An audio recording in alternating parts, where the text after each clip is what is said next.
नमस्कार, खबर समय जगत में आपका स्वागत है। मैं हूं आपके साथ अंकिता। आप सभी दर्शकों को नवरात्रि की हार्दिक शुभकामनाएं। भोपाल मुख्यमंत्री डॉक्टर मोहन यादव ने कहा है कि मध्य प्रदेश उद्योग और निवेश के क्षेत्र में नई पहचान स्थापित कर रहा है। इस दिशा में लगातार भ्रमण और उद्योगपतियों से संवाद के प्रतिफल में एक समृद्ध औद्योगिक परिवेश प्रदेश में नजर आ रहा है। निनौरा में स्थापित नवीन औद्योगिक इकाई उक्त प्रयासों की ही एक कड़ी है। मुख्यमंत्री डॉक्टर यादव ने उज्जैन के समीप ग्राम निनौरा में 355 करोड़ रुपए निवेश वाली प्रतिभा सिंटेक्स औद्योगिक इकाई का शुभारंभ किया। प्रतिभा स्वराज प्राइवेट लिमिटेड समूह द्वारा स्थापित की गई उक्त औद्योगिक इकाई में वृहद स्तर पर गारमेंट निर्माण किया जाएगा, जिससे हजारों लोगों को रोजगार मिलेगा। महत्वपूर्ण रूप से मध्य प्रदेश शासन की महिला सशक्तिकरण नीति के तहत उक्त औद्योगिक इकाई में 70% से अधिक कर्मचारी महिलाएं हैं। कार्यक्रम में प्रदेश के लोक निर्माण मंत्री राकेश सिंह, जिले के प्रभारी मंत्री गौतम टेटवाल, सांसद अनिल फिरोजिया, राज्यसभा सांसद बाल योगी उमेश नाथ जी महाराज, विधायक अनिल जैन, कालू हेड़ा उपस्थित रहे। चुनौती का एक बड़ा समय चल रहा है। जब टीवी खोलो तब कहीं न कहीं धमाका सुनाई देता है। वो धमाका हमको संकेत देता है कि हमने किसी पे कब्जा नहीं किया। और यशस्वी प्रधानमंत्री के नेतृत्व में जोरदार अभिनंदन करो नरेंद्र मोदी जी के शासनकाल में, जिनने समय के साथ ऐसी कई चुनौतियों को पहचाना भी है। इसलिए लगातार सब सेक्टर में काम कर रहे हैं। देश के अंदर रोजगार बढ़े उस पर भी काम कर रहे हैं। इकोनॉमी सभी सेक्टर से आगे बढ़े उस पर भी काम कर रहे हैं। लेकिन सेना को भी समर्थ बना रहे हैं और भारत सामर्थ्यशाली बने इस पे भी काम कर रहे हैं। इसलिए सेना की ताजगी के लिए, लेकिन ताजा दम सेना के लिए अग्निवीर योजना स्थापित की। जोरदार अभिनंदन करो। इनका नाम नरेंद्र मोदी है। ये ईरान, इजराइल, ये युद्ध तो अब दिख रहे हैं, लेकिन भारत को सामर्थ्यशाली बनाने के लिए, हमारे देश के लोगों को जोड़ने के लिए, केवल कल्पना करो अगर नरेंद्र मोदी जी अग्निवीर योजना नहीं बनाते तो आप अपना आकलन करो कि क्या हालत होती भारत की। अंदाज आप लगा लो। कई कारणों से हमारी अपनी सैन्य क्षमता की लिमिटेड है, लेकिन फिर भी वो कितनी है आपको एक आंकड़ा देना चाहूंगा। 142 करोड़ के देश में, अब 145 बताते लोग, 145 मान लो, 145 करोड़ के देश में भारत अभी वर्तमान में चौथी अर्थव्यवस्था के पास पहुंचा है। आर्थिक रूप से कमी नहीं है। अरे सोने चांदी की तो बात ऐसी है, जामनगर में परसों गरबा देखते तो हमारी 1000 बहनें 1-1 किलो सोना पहन के नाच रही थी। ये भारत है, ये आनंद हमारे बीच में। अभी हमने रिजर्व बैंक का तो बात ही नहीं करी। समाज के अंदर इतना धन है, धन की कमी नहीं है, लेकिन धन से ज्यादा सामर्थ्य की जरूरत है।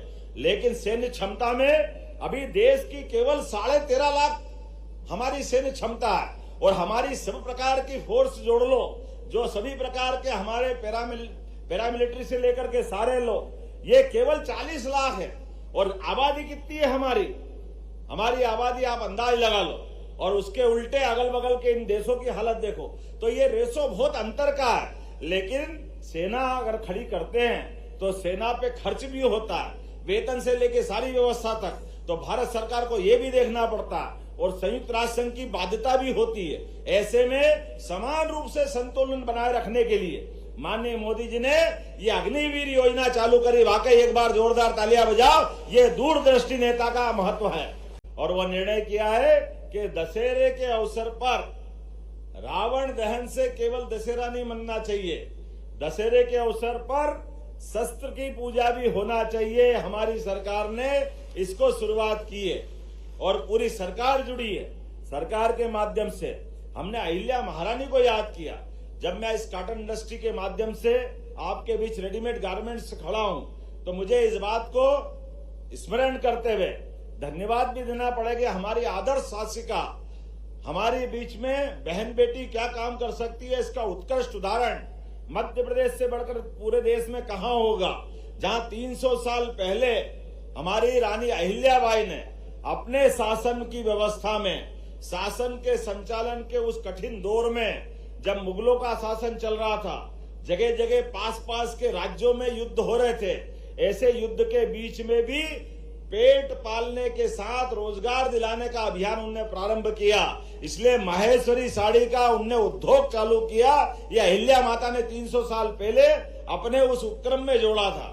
और कारीगर नहीं थे तो कारीगर कोई हैदराबाद के पास से बुलाए, कोई गुजरात के पास सूरत से बुलाए, कोई महाराष्ट्र से बुलाए, हर जगह से ला करके माहेश्वरी साड़ी और इसी समय चंदेरी, अशोकनगर, गुना जिले में वहां पर भी ये साड़ी के उपक्रम चालू हुए। अर्थात रोजगार बढ़ाने वाले ऐसे उपक्रम सदैव चालू होते रहे हैं। मुझे इस बात की प्रसन्नता है कि सच्चे अर्थों में कल हमने जो शस्त्र पूजन का काम किया है, आने वाले समय में आप भी घर घर में अपने जहां जिस स्थिति में है, हर एक के, हमारे तो देवता भी एक हाथ में शस्त्र और एक हाथ में शास्त्र, इससे अपनी पहचान बनाते हैं। हमारे लिए ये मध्य प्रदेश के अंदर बड़े पैमाने पर हमारा भौगोलिक एरिया है, इसमें वनों का क्षेत्र भी है और बाकी क्षेत्र ग्रामीण अंचल भी बहुत बड़ा है। ऐसे में रोजगार दिलाने के लिए कई सारे प्रकार से काम करने की जरूरत है और इसीलिए हमने संभाग में इन्वेस्टर समिट का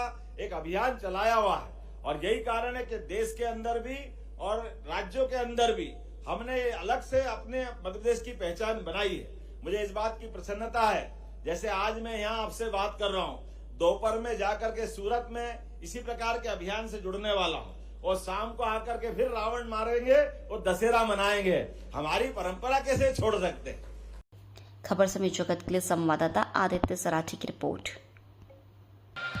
For latest news, subscribe to our channel and press the bell icon.